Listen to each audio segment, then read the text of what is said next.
Hello ladies and gentlemen, and welcome to a run through of Krandlash Den on Devilian Alpha. So in this run I'm with Taylor Swift, who is Drucifer, kind of the producer of the game, and also Kiwi Birding, who is the community manager as well. And it's a bit of a peculiar story of how this run actually came to be.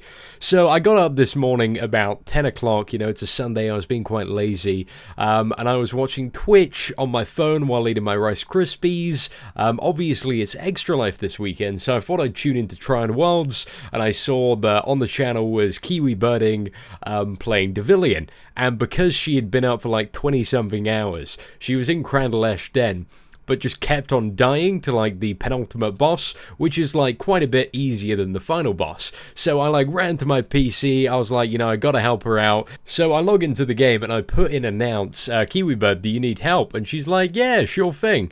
And then like Drucifer, the producer, decides to tag along.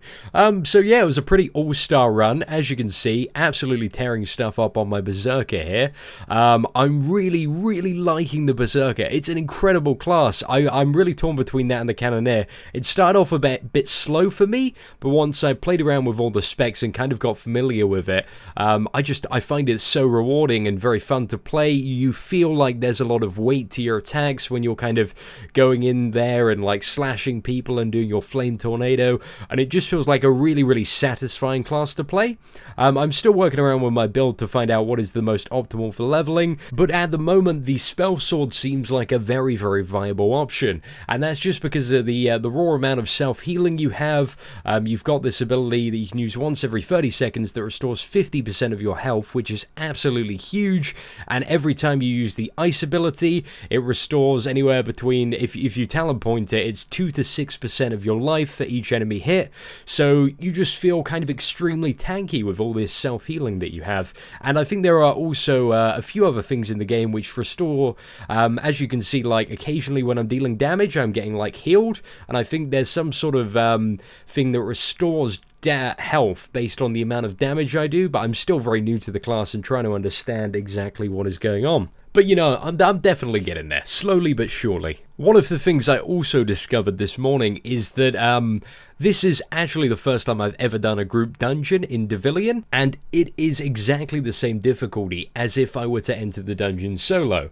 And pretty much up until level like 50 on my Cannoneer, I have just been doing all of the dungeons solo, and they have been pretty like manageable up until about level 40-50, where they do get increasingly more challenging. And it's kind of nice to know that I can get in extra people and it won't be, it'll be kind of a bit more manageable level of difficulty. I won't have to do this insane kiting that I've been doing on a lot of the bosses. But yeah, in this run, because it's, I would say this dungeon is pretty well tuned for like one player at that level to give them a moderate challenge.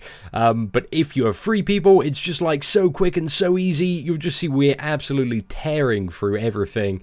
It's ridiculous. However, we are just approaching the final boss in here, which we just have to steal and disrupt this orb, kill all of these lovely river beasts that are coming out. Also, this dungeon just feels really fun and amazing to do, just because constantly there are kind of monsters swimming at you and coming and entering your pathway, which is just a really kind of nice and unique feel.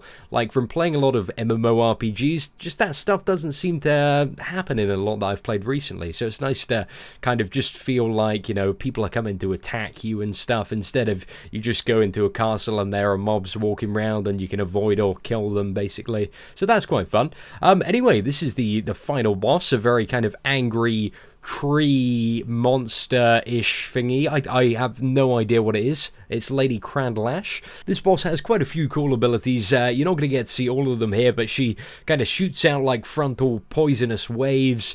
She'll burrow and then kind of put spikes up, and you have to keep on moving to avoid that. And then apart from that, she's slamming her big barky claws all over the place, and also kind of charging back and forth. Those are just the poisonous waves, which it's highly suggested that you do avoid. This is the little charge attack she does. You just got to get out of the way of it. pretty quickly. I think Kiwi Bird almost died to that. It does hit pretty hard if you don't move out of the way quick enough. So you gotta be quick on the dash with that one. And here's these spikes, which I failed to like 5 of them. 4 out of 5 of them I failed to. So yeah, I wasn't being the most reactionary person there. Anyway, ladies and gentlemen, thank you for watching the video. Hope you enjoyed this quick run through Krandlash Den. I have been Seatin. Have an absolutely fantastic day.